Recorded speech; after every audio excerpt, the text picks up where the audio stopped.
Turkey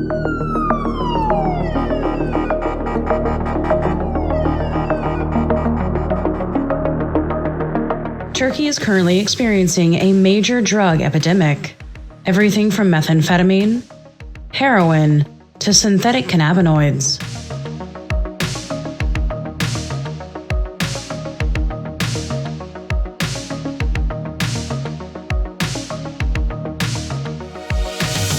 Turkey has been a transit hub for Afghani heroin since the 1960s, known as the Balkan route, and in the last few years has been in the headlines for international money laundering and shadowy government ties. Last year in May, a container ship destined for the port of Mersin was busted with 616 bricks of cocaine on board. In August of 2020, the Ministry of Agriculture made a bizarre announcement saying that they would import duty-free cheese from Venezuela. In October of 2020, 108 bricks of cocaine were apprehended in a cheese truck.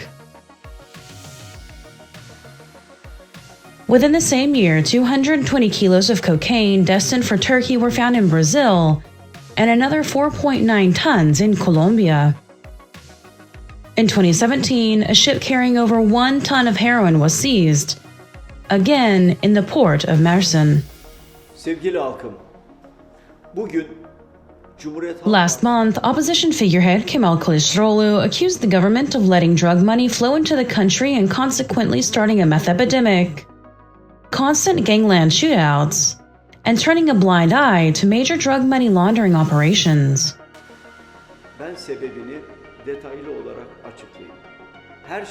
Everything started with this government destroying the economy. They spent so flippantly and used the public finances that they emptied the government's coffers. And when all the resources were gone, in order to stay in power, they played a dirty game. They allowed for dark money to flow into the country. They said, bring the money wherever you bring it from, and I won't ask you where you got it. And they used this dirty drug money to finance Turkey's deficit. Over the years, many foreign kingpins have called Turkey home, such as Serbian smuggler Zelkul Bojanic and notorious Azerbaijani gangster Nadir Salifov. According to a report by the Social Democracy Foundation, over 51% of families living in impoverished areas say that there is a major drug problem in Turkey. One dealer named Volkan spoke to Medyascope on the condition of anonymity and broke down the drug trade in the country. Volkan says that Turkey is a hotbed for the drug trade. He makes over 6 times the minimum wage in this underground business.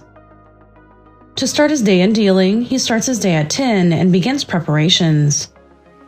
He says it's highly disciplined work where a workday can last until 3 a.m. Volkan says that they have customers of all ages. He can sell up to 600 pills of ecstasy, 350 grams of cocaine, and up to 1.5 kilos of bonsai, a synthetic cannabinoid. Volkan says that it is not uncommon for kids as young as 11 to start experimenting with drugs in Turkey. Volkan himself had his first drug experience at the age of 12. The shooters would go to the wholesaler and would buy a lot from us. We would ask the wholesaler why they're buying so much. They say they sell to even 11-year-olds. That's why they're buying so much. Volkan claims that they were able to sell with ease and some police officers were in on it. The police have secret police and informants in every neighborhood. They get a lot of complaints by the residents. The police would come into the neighborhoods we operated in and they would look into us, but they would see how much money we made. They would threaten to arrest us. We would tell them this is big business.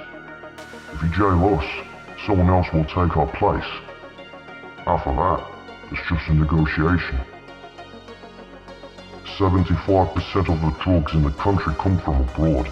You can't bring in that much without people higher up in the government knowing about it. It's impossible.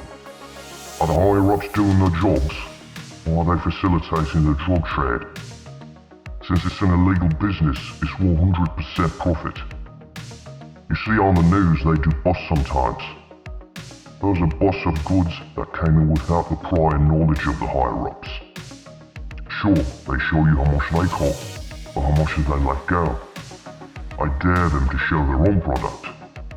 Volkan also adds that the government isn't necessarily honest with the amount of drugs seized, and not all of the seized drugs are destroyed.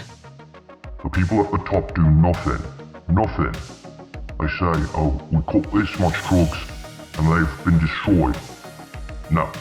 They destroy about 5 kilos of a bust of 50, 45 kilos disappear. It goes back on the market.